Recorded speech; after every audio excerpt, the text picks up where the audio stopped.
علیکم ورحمۃ اللہ وبرکاتہ نحمدہ ونصلی علی رسولہ الکریم اما بعد۔ آج کا سبق رمضان کے متعلق سن لیجئے۔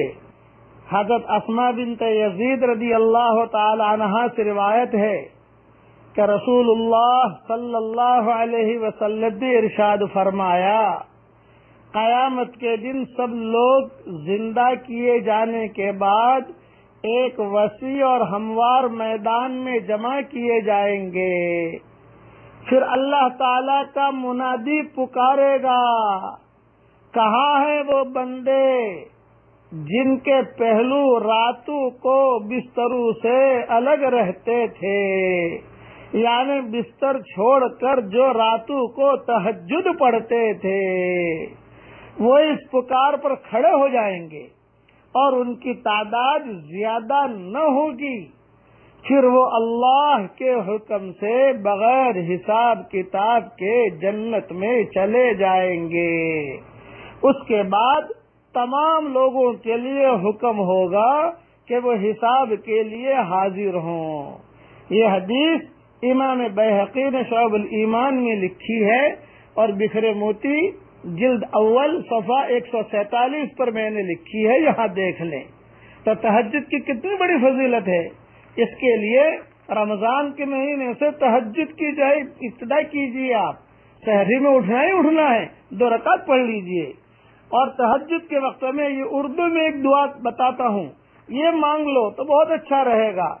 میں نور کے تڑکے میں جس وقت اٹھا سو کر، میں نور کے تڑکے میں جس وقت اٹھا سو کر، اللہ کی رحمت کے دروازے کھلے پائے، اللہ کی رحمت کے دروازے کھلے پائے، آتی تھی صدا پیہم جو مانگنے والا ہو، ہاتھ اپنی عقیدت سے آگے میرے پھیلائے، جو رزق کا طالب ہو میں رزق اسے دوں گا، جو رزق کا طالب ہو میں رزق اسے دوں گا، جو طالب جنت ہو جنت کی طلب لائے، جس کو گناہوں سے بخشش کی تمنا ہو، جس کو گناہوں سے بخشش کی تمنا ہو، وہ اپنے گناہوں کی کثرت سے نہ گھبرائے، وہ مائل توبہ ہو میں مائل بخشش ہوں، وہ مائل توبہ ہو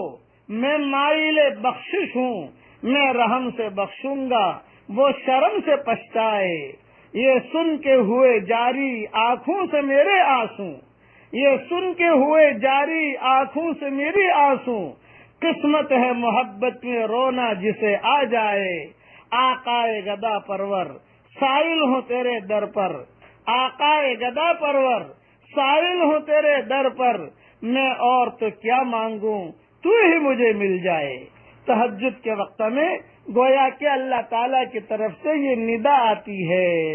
یہ اشعار کی شکل میں نے کہہ دیا، اور یاد رہے، ہمت ہو تو حضور صلی اللہ علیہ وسلم سورہ آل عمران کا آخری رکوع بھی تہجد کے وقت میں پڑھتے تھے۔ کبھی کبھار وہ بھی پڑھ لیجیے، لیکن اس میں پاکی کا ہونا شرط ہے، جنابت کی حالت میں نہیں پڑھ سکتے اسے، وہ تلاوت کی ایک شکل ہوتی ہے، اس لیے اس کو پاکی کے ساتھ پڑھیں تاکہ کم سے کم حضور صلی اللہ علیہ وسلم کی باتیں جو ہیں ہماری زندگی میں تو آ جائیں۔